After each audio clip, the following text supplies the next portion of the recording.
But the strategy that I help people create is based on the fact that you can work less, earn more, and crucially, have more fun. And I don't think there are many people in business, obviously you are, but most people are very kind of po-faced about strategy and business and you've got to do a business plan, you've got to do, no, just enjoy yourself.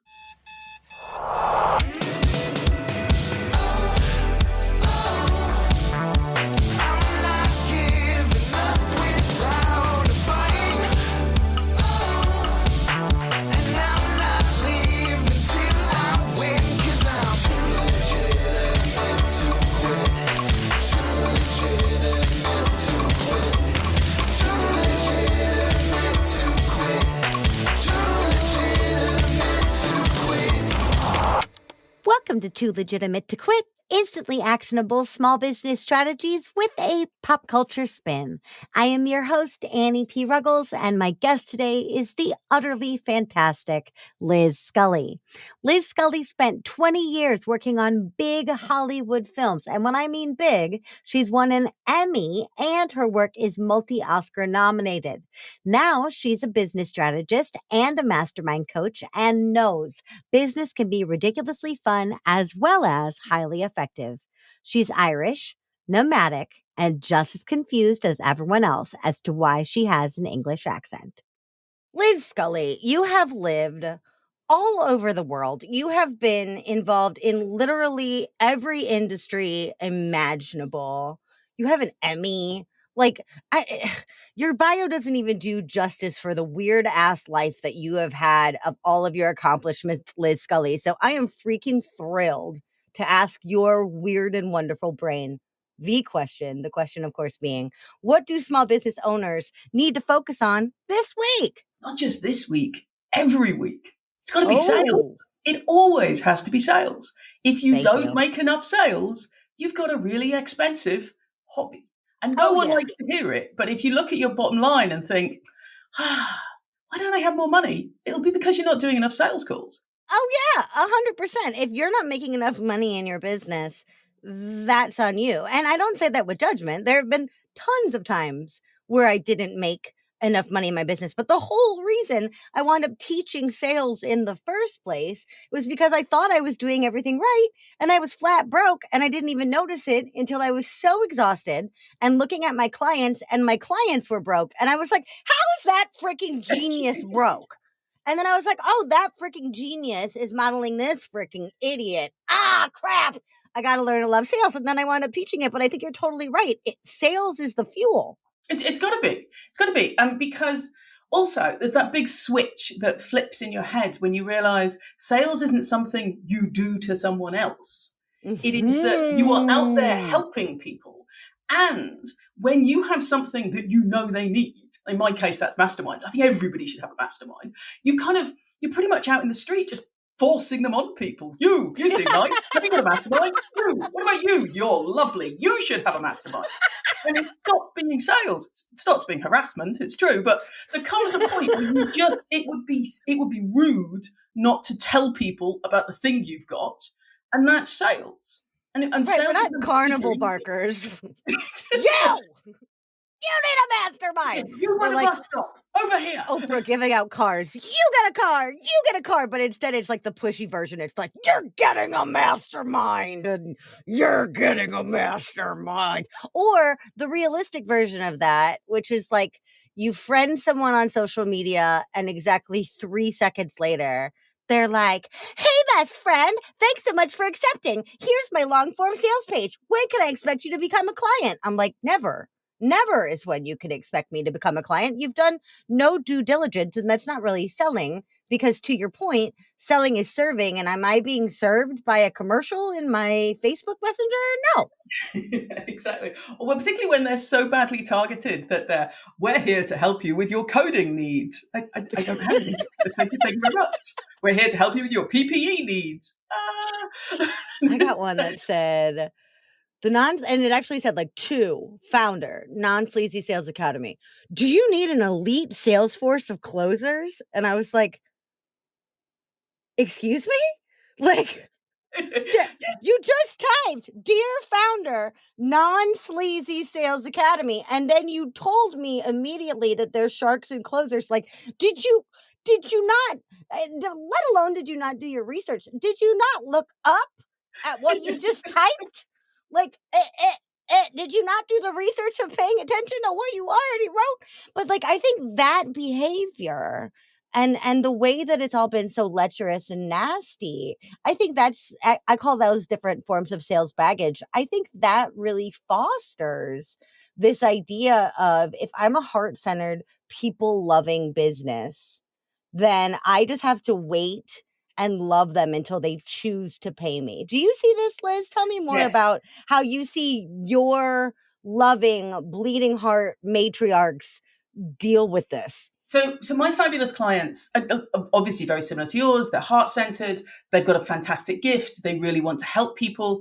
And frankly, till I slap it out of them in the nicest possible, most caring and loving way, they are, I can't charge that. In fact, I have little magnets and stickers that just say, charge more and make more calls. Oh, I love you. Almost nobody at the beginning of their business, by which I mean in the first 5 years, is charging what they're worth.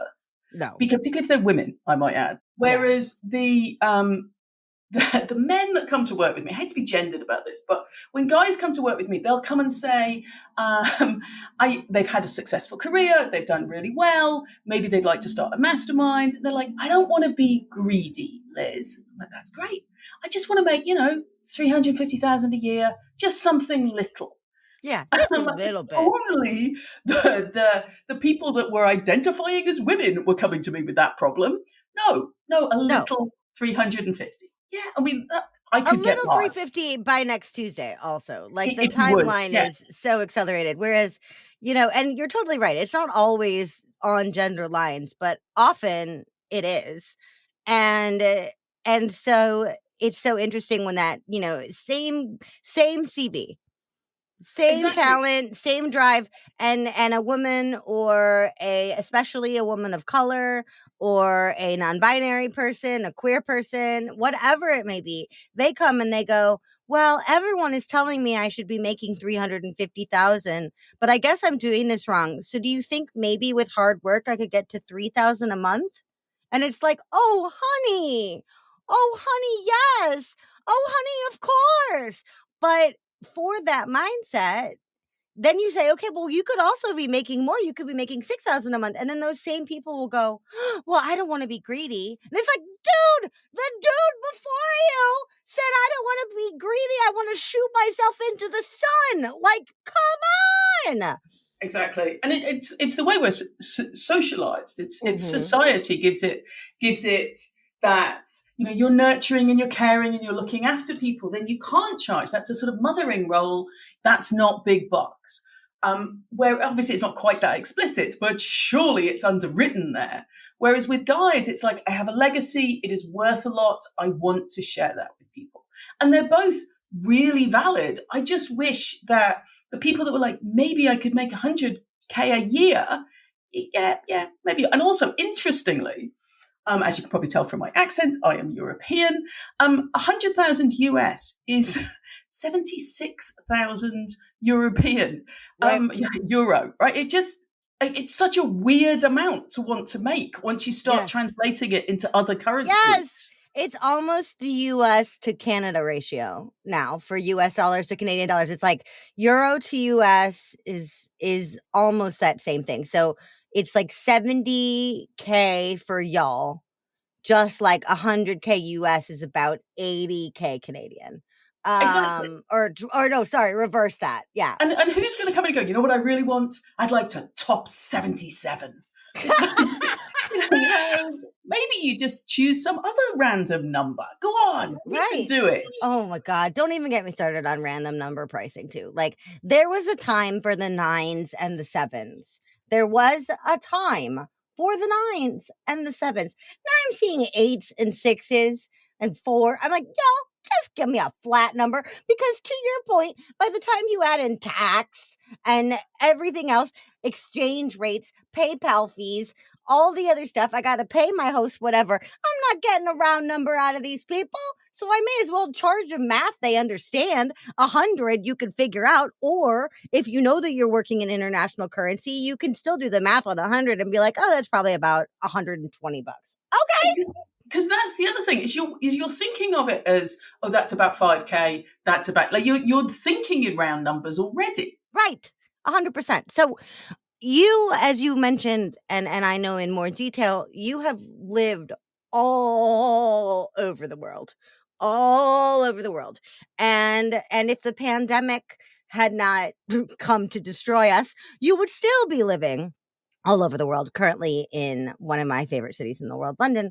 My question for you is, I deal a lot. Most of my clients are Australians, Canadians, and Americans.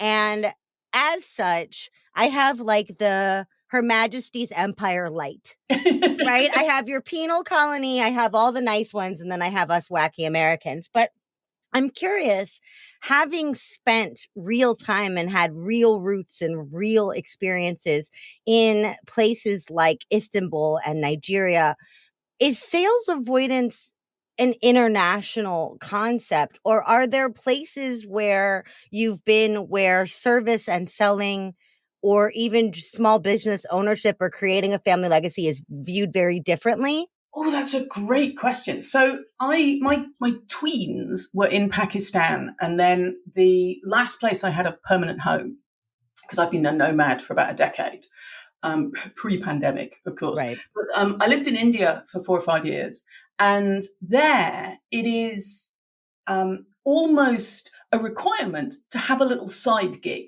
of some sort.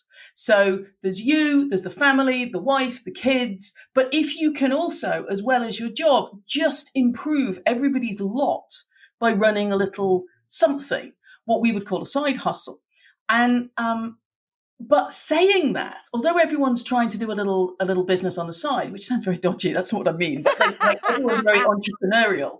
But that said, I do think squeamishness about sales, that is almost worldwide, because we've all been sold that don't be a used car salesman about it. Right. Well, and my grandpa, who was a used car salesman, I think one of the ways, in addition to just being a stellar dude, I think one of the ways he bucked the trend of being a used car salesman is he's German. So he doesn't have enough like sleaze capacity because that would require too much caring and emotion. And I don't say that in a mean way, Germans. I mean, like, he doesn't want to trouble himself. He'd rather just be kind to you until you provoke him. And very, very You know polite. what I mean? Germans are super polite. I mean, the hospitality in Germans is like more than anything I've experienced in my limited travels around the world. It's insane, right? But it's my grandpa would look at the other as like nonsense or pretext. Like, why are you pretending? Instead of just talking. And I think that kind of got him out of that idea of like, it's like we were talking about before. You there, do you need a mastermind? Like, we don't want that. That's oily and greasy and gross. But I feel like my grandpa was A, greatest generation, B, war hero, and C, super German immigrant. So he came over here and was just like, I shall now be frank with everyone. And it was awesome. And it worked, right? Because it didn't have any bullshit attached to it. Well, exactly. And also, there's no reason why I'm going to set you up with a really great car that matches your budget, that is really lovely, and is absolutely technically superb, is really going to help you. Why wouldn't that be a service thing? We have been sold this rooked, awful deal of we're going to take you in the back room and tell you a bunch of lies. Right. I mean, it's like you lived in New York City. Like, there's an element of last time I was in New York with a really great friend of mine who was living in Queens, we went down to Chinatown because I want knockoffs. And they literally were like looking out around the street, like walking us through the alley, like all these things. And I think that this was a bunch of performative fluff. Like, I don't think it's really that bad because I don't think the majority of these vendors, care about the cops being like, stop that. And B, I think they've probably gotten the same warning about 875 times because everybody knows they're selling knockoff bags when they're like looking for people on the street. But they literally were like, okay, we will let you in one at a time.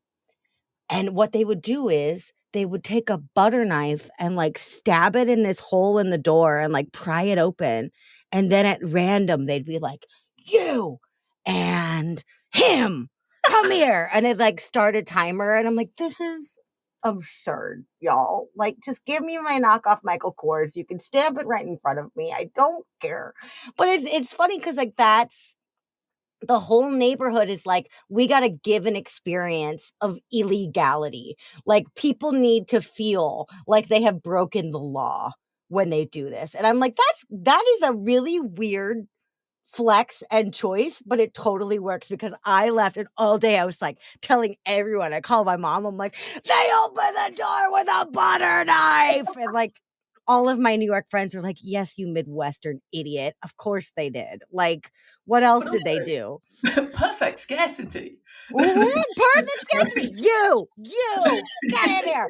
But that idea, that specialness, like they were delivering an experience that I would repeat. Yes, so it's got morality, it's got an experience, it's got uniqueness, scarcity. And that's what I think getting a car from my grandpa was like in a totally bizarre and different way. And when he died, people came to his funeral that he had sold cars to like 30 years before. And they were like, Fred Keller was the nicest, most upstanding, honest, generous dude. But he would do exactly that. He'd be like, you're a mother of 4. Your husband just died.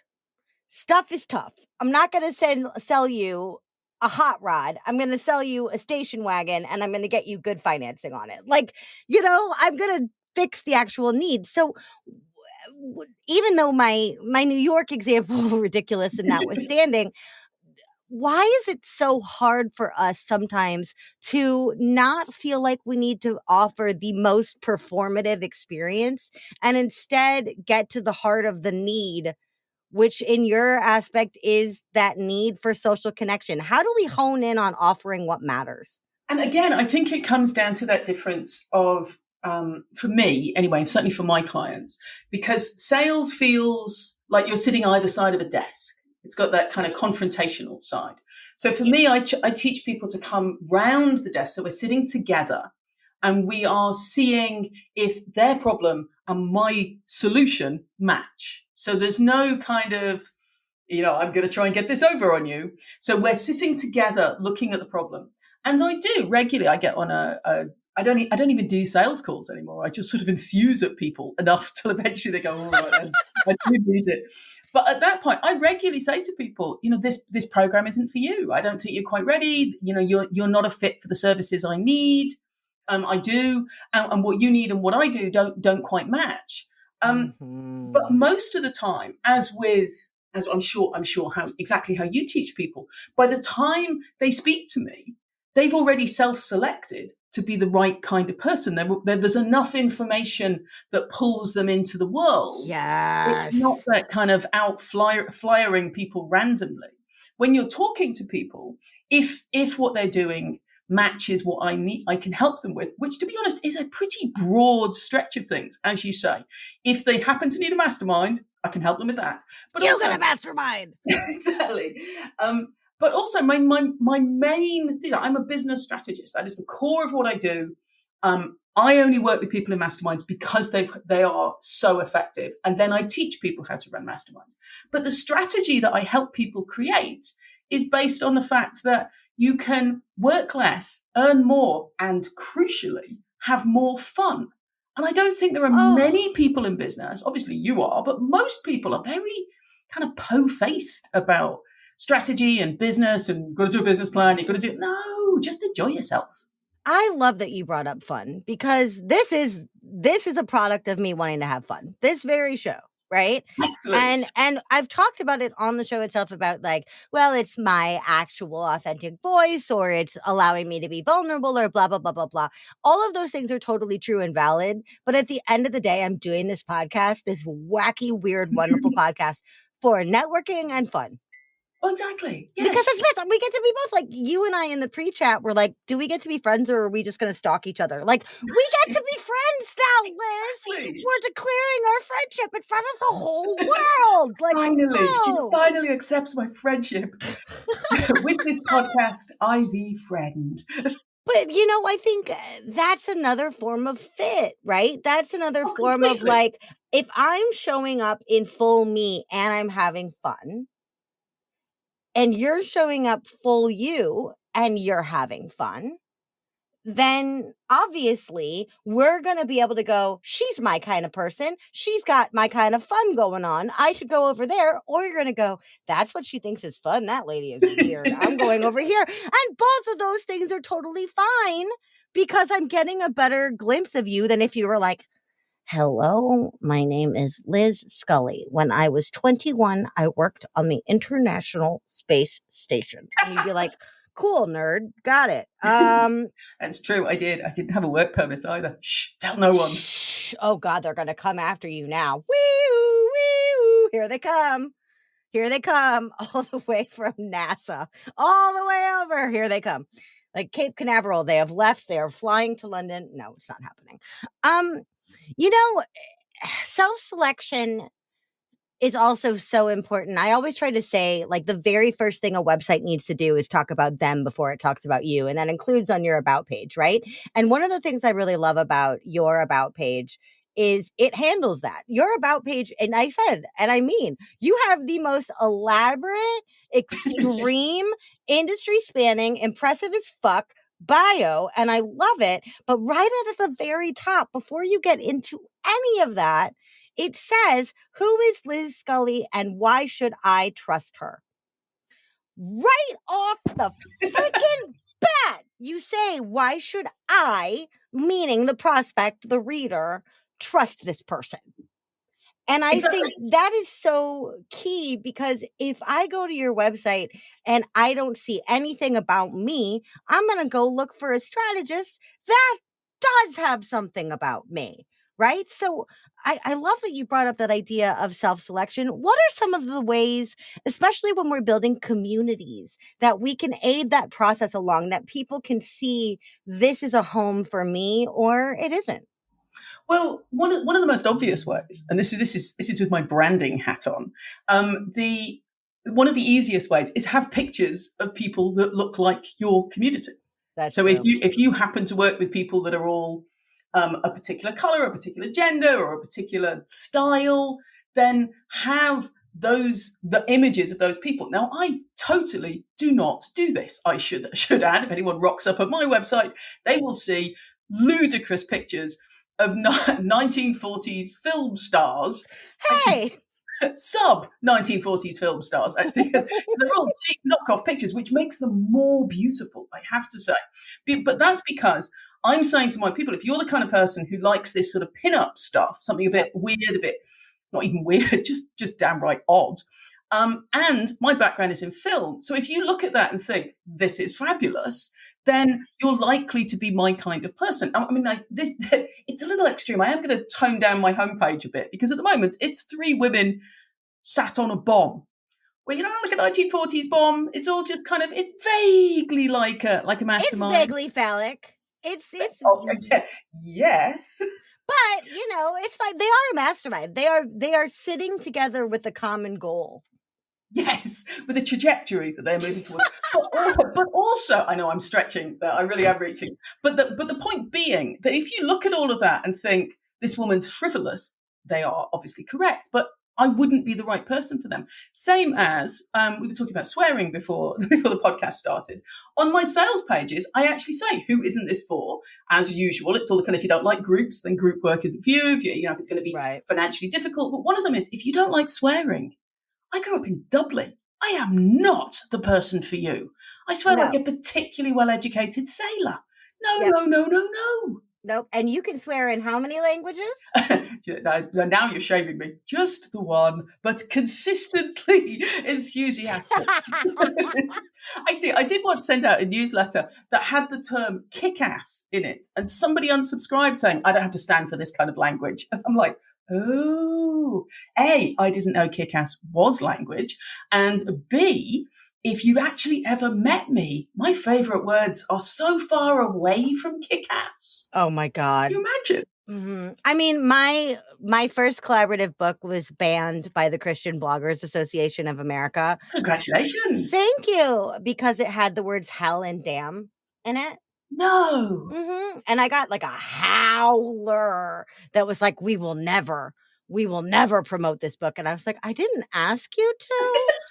I don't know how you got it in the first place, but thank you for finding it, buying it, reading it, and then telling me that you won't promote. And they literally were like, following citations of the word damn, page 364. I'm like, really? You have time for this, y'all? Okay. Exactly. Who has time? Yeah. Right. But like, it would be different if I had submitted, but I didn't. And I think that's it too, is like, we're all so hungry to find our home that it's almost easier to just be like, that's not it. And that's not it. And that's not it. And that's okay. But you got to eventually focus on what you want. So Exactly. And I if you would happen be to need- remiss. Oh, go ahead. I was going to say, if what you happen to need is 3 pin-up stars sitting on a 1940s bomb, Yep. I can help. I mean, your brand and my brand look like they would be best friends. So already this is working, Obviously. right? Like I have like the pulpy newspaper. It will, if you picked up my brand, it would run all over your fingers. 50s look. So yeah, so our brands are bud. Okay, so I would be totally remiss if I did not have the queen of masterminds talk about why masterminds are so incredibly powerful and, in your opinion, superior to other group formats. Before I do that, perhaps I should actually just quickly describe what a mastermind is, just in case anyone's sitting there going, she seems nice, Please. but I have no idea what a this good definition. I would love a good definition. So masterminds, or certainly the sort I teach, are small groups that meet regularly, set a goal, and by the next time you meet, you have achieved the goal. Now, that doesn't sound very complicated, but that is vital, because that light peer pressure of nobody wants to be the person who turns up and goes, yeah, all those goals, just didn't do them. So it has accountability, but it's also one of the very few places where you can go to think. Because let's face it, your family is probably sick to death of your business. Your friends certainly are. And if you've got a business partner, you need somewhere to talk about your business partner sometimes. Amen. Hallelujah. And you need somewhere to celebrate your wins. The wins that aren't wins to anybody else. Your first landing page. Woohoo! The sales figures that are 0.1% up. All that stuff. Your kid is like, Mom, Tina's mom sold 3 cars yesterday. And you're like, well, mommy's landing page got 15 views. Exactly. My CTA's up at 5%. Oh, that's lovely, dear. My unsubscribes are soaring. Go me. Exactly.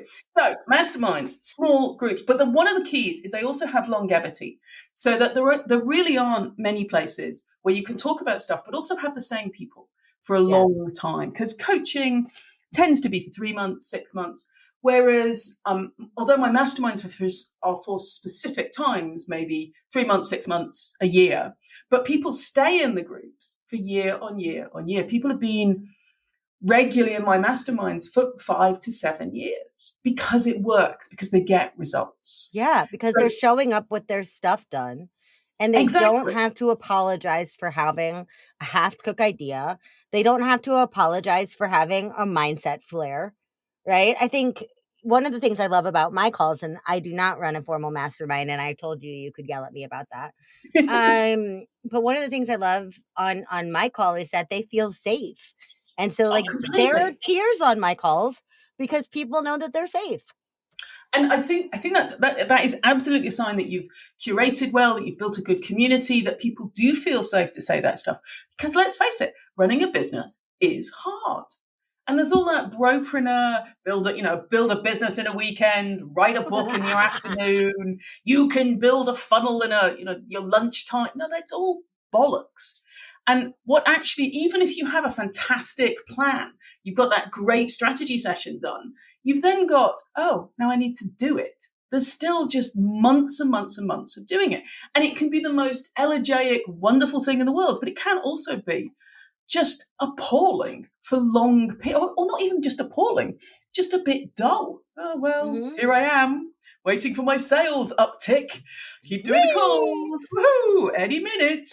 So, a good mastermind can not only support your clients, it's easy for you to do because once you've learned the structure, once you know how to run them, then there's no prep, there's no homework.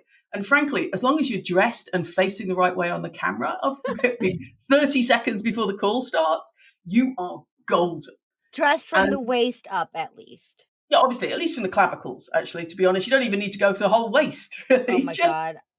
I saw this, so total side note, I saw this hilarious video on LinkedIn that somebody shared of this guy in a suit interviewing. And at one point he needs to like get up because his kids are being loud, and he stands up and he's wearing shorts, but like suit jacket and everything. And he goes to close it. And the guy he's interviewing with goes, "Hey, nice shorts." And this guy gets like mortified. And he's like, no, it's fine. So the guy who he's interviewing with, who's also wearing like a suit and tie, stands up and he's wearing like bright blue swim trunks. And he's like, right? But like this poor guy looked like mortified, like he's done this most like horrible thing. And the other guy stands up and he's got even worse shorts on. And I'm like, yes, relatable content. But I think that's the other thing, is like your mastermind is somewhere you can show up warts and all. Oh, completely.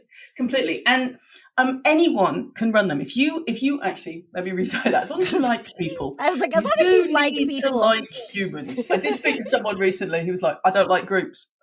Oh, okay, not for you. But if you help your clients make decisions, if you help people choose options, you don't have to be a coach, although it's great for coaches. But if you help people change things, think through processes, then you can run a mastermind. And say you've written a book, and you talk, you do speeches, you do some training around that. Then a mastermind is a lovely add-on to that. And depending on what level you're at, it is 4 people, 6 people in one group. But you can add that up so that you're running 3 or 4 groups at a time. But you can start with just one group of 4 people.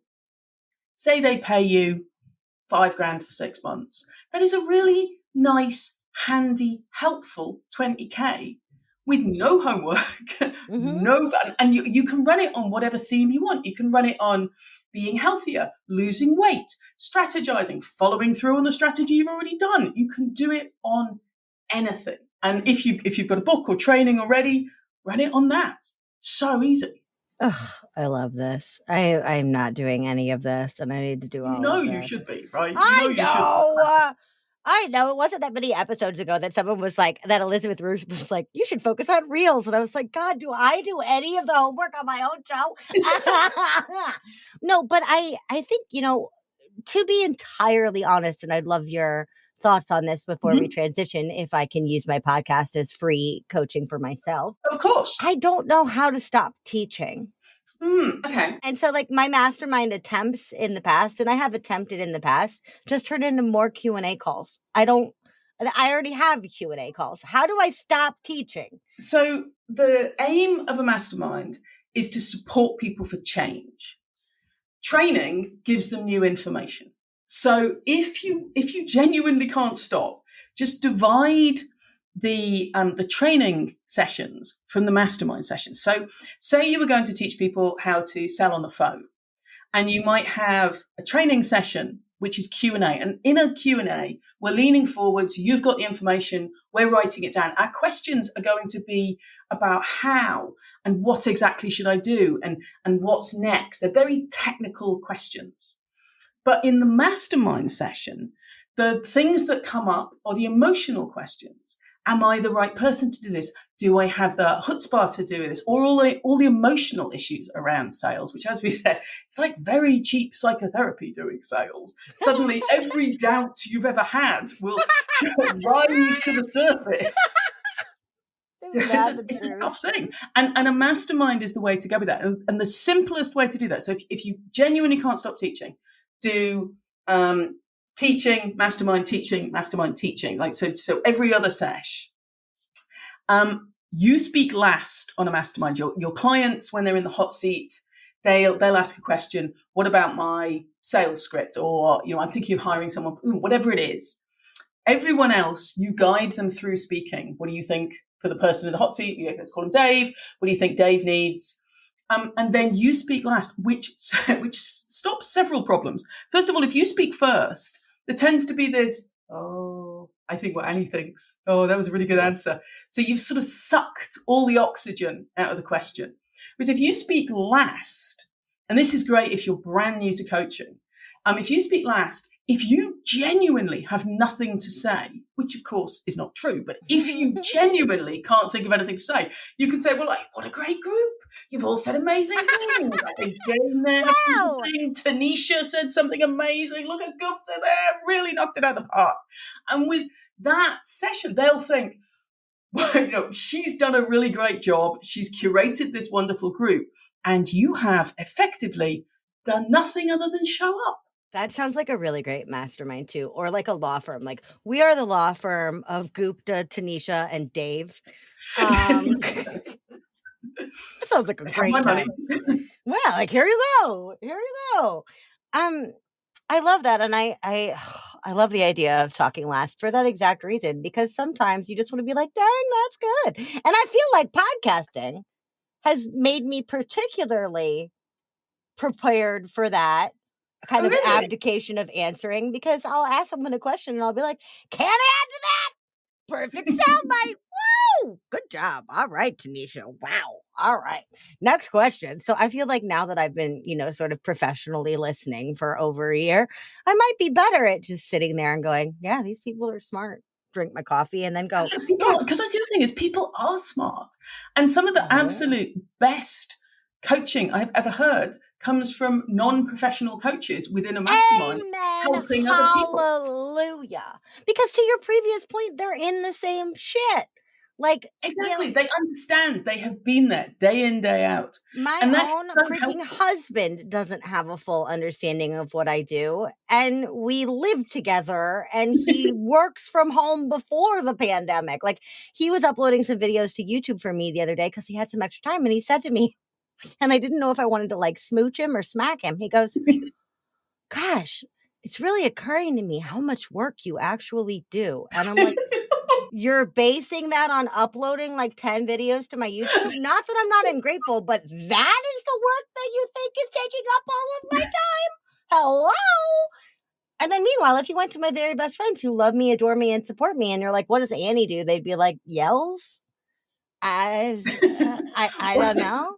One of my friends who I quite often stay with in Colorado, she says, you do a lot of launching. I'm like, excellent. She understands what I do. She has no idea. It's just me and my laptop in the corner of her sofa is me launching. You're always doing it. Yeah, right fair. Now. Yeah, right now I'm going to go to the toilet, eat a sandwich, launch something, have a lunch, then have a lunch, then take a nap, then launch something else. Oh, my God. All right. Well, okay. So I was so excited because you and I had this fun little like email dance of like, did I send you the form? Did you send me the form? Did we figure this out? But I was like, oh, I cannot wait to see what pop culture topic you pick, because you have this vast experience and decorated experience in animation and cinematography and all of these things. And yet, never to be predictable, my beloved, you have chosen today to tell us about some pencils. So we are not going into the world of cinema at all. Instead, we are taking a hard curve. What the hell do masterminds or communities or service have to do with some pencils? They're not just some pencils, Annie. They're Blackwing pencils. Now, I realize that means nothing to you, but if anyone's listening who is a Blackwing lover, they are clutching them to their heart, weeping gently at the mere thought of them. Because a Blackwing pencil it's the Ferrari of the pencil world. The Leonard Bernstein wrote West Side Story with a Blackwing pencil. I presume he had more than one, I assume. The Seven Dwarfs, the guy who animated the Seven Dwarfs was buried holding a Blackwing pencil. Okay, that's hardcore. Oh, yeah, completely. Like, if I think about the things that I've told my husband to bury with me, that is love. Oh, truly. And they're a $3 pencil. They're a fancy pencil. And they are a very nice pencil. They're made of American incense cedar. They're beautiful to sharpen. They're lovely to use. They've got a fancy eraser that has a sort of little ferrule on it, so which is a little piece of metal to allow you to edge the eraser up. And all of that's good. And all of that would be a nice pencil, but it is not why I'm here today to talk to you about Blackwings. Because sometime in, I think it was the 70s, the thing that made that fancy eraser holder, the ferrule, the machine that made that, broke. And so because this was their premium top of the range pencil, it wasn't their average office pencil. They didn't replace the ferrule maker. And eventually they kind of just phased out the Blackwing pencil. And I'm not saying it's directly linked, but quite patently it is, the company, Blackwing, then went out of business. Well, they killed their golden baby. Exactly. They killed the golden pencil. And within a very short time, people started trading in the boxes of Blackwing pencils. That's amazing. Yeah, no, completely. And in Disney, people would have sort of personal caches of Blackwing pencils. And there was rumors of fisticuffs about the whole thing. I wouldn't be surprised. I've seen people fight over less on Black Friday. Well, yes, indeed. But by the time eBay rolls round, boxes of 12 Blackwing pencils are going for $600 on eBay. Amazing. Exactly. I mean, these are great pencils. That's an original pencil. And the thing that I find amazing, so that's lovely, fascinating, a product done well. But what happens next is astounding. So you can't get Blackwing pencils. There is a community of pencil lovers who are fanatically trying to find more. And then they go to the opposition, to the only pencil company still rolling that could do something similar. So this is like Coca-Cola fans going to Pepsi and saying, they said this, can you make us a Blackwing pencil? And Palomino, the company they went to, said yes. So Pepsi, by this point, is now making Coca-Cola. Unbelievable. And the community goes nuts for this. So the Blackwings that when you go into an art shop now and you see them, they are not original Blackwings. They are Palomino Blackwings, and they're still made with Chinese, excuse me. They're still made by using American incense cedar, but they're now made by a Japanese company, and they're amazing. And the way that they have managed that transition is really good. But they've also got this incredible marketing where they have limited edition pencils that are only, well, when they're gone, they're gone.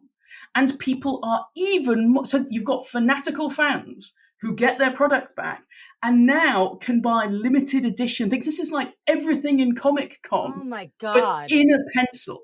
That's amazing, especially because the pencil itself is a limited resource. If you use it, it goes away. Exactly. So your proper Blackwing fans will buy 2 boxes of their limited edition stuff, one to keep and one to use. Oh, so there's the display pencils and the use.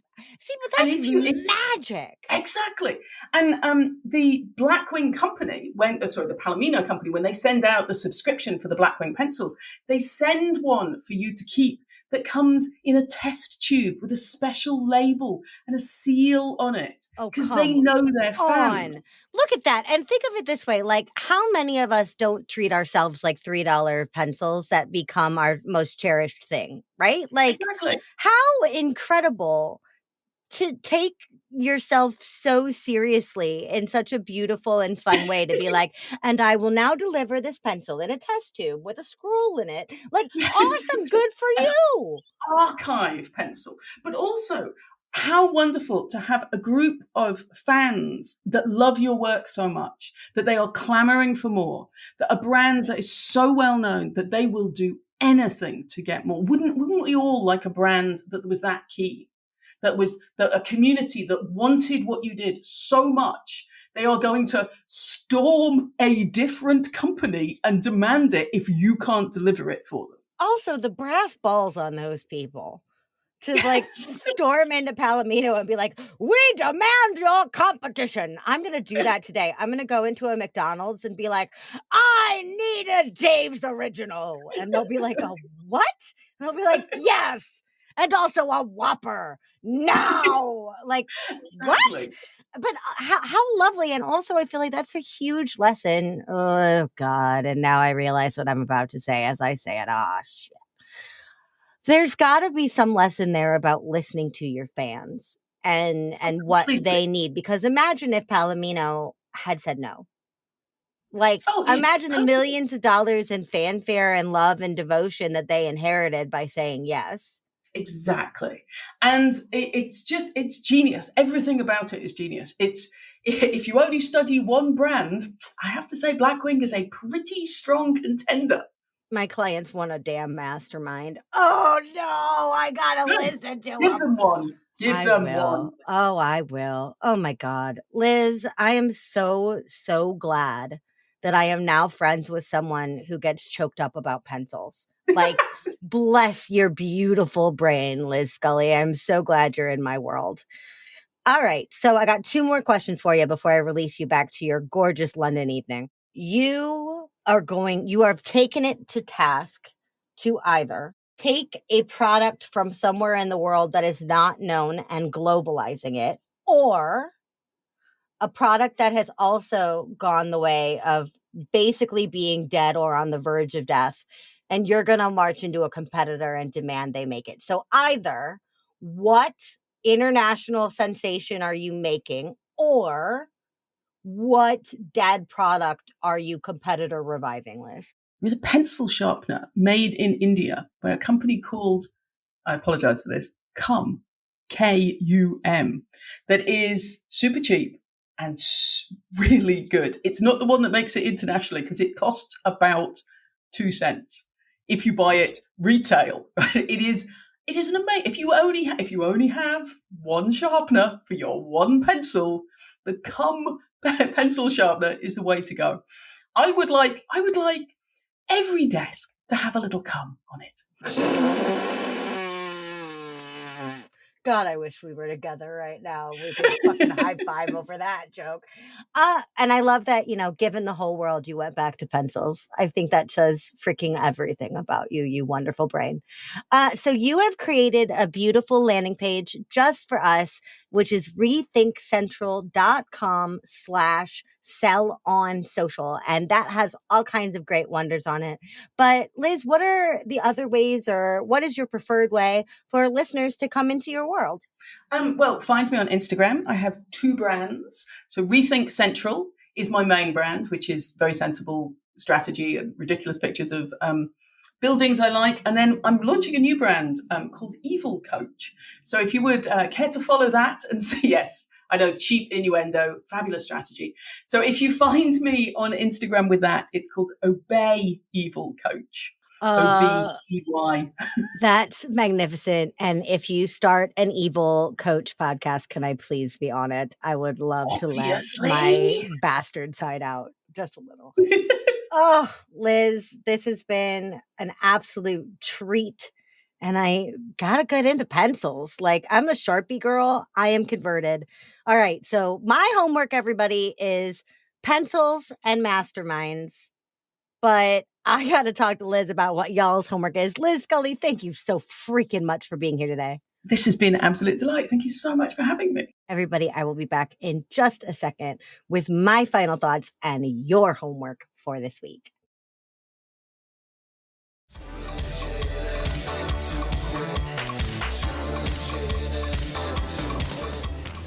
Well, hey there, listeners. You know what drives me absolutely bonkers? When people tone down their specialness, that absolute brilliance and gobsmacking importance of the products of their own freaking brains.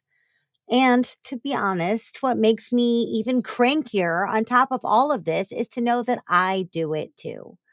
Why? Because none of us, and certainly not me, want to be perceived as having the biggest head, the darkest heart, or the greediest hands.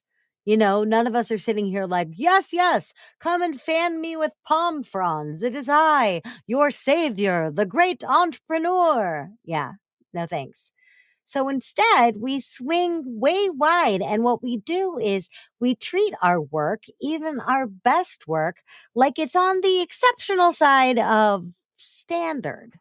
Enough to compete, but still too safe to fail.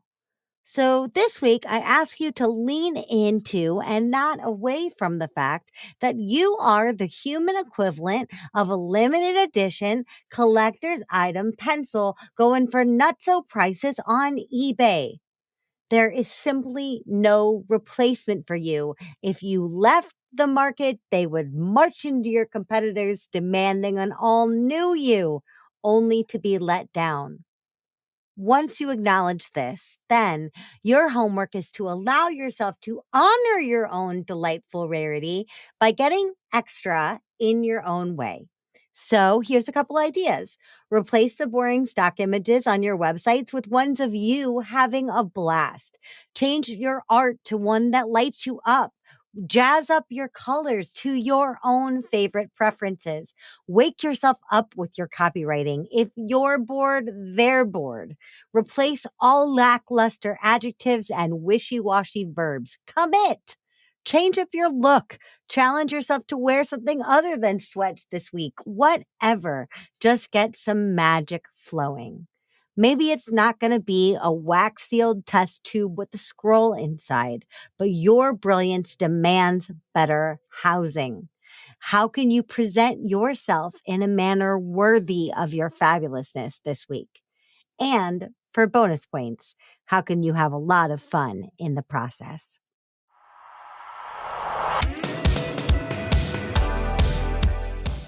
Hey, thanks for listening. Too Legitimate to Quit is brought to you by the Non-Sleazy Sales Academy and me, your host, Annie P. Ruggles. Listen, we talk a lot about marketing on this show, and that's because I fully, earnestly believe that every dime and every moment we spend marketing is totally worth it unless we turn around and sabotage ourselves at the finish by refusing to sell and sell beautifully. Why? A lot of us have a misconception of what selling actually requires of us or who it needs us to be. Please give me the opportunity to help change your mind at www.nonsleazy.com. That's NONSLEAZY.com.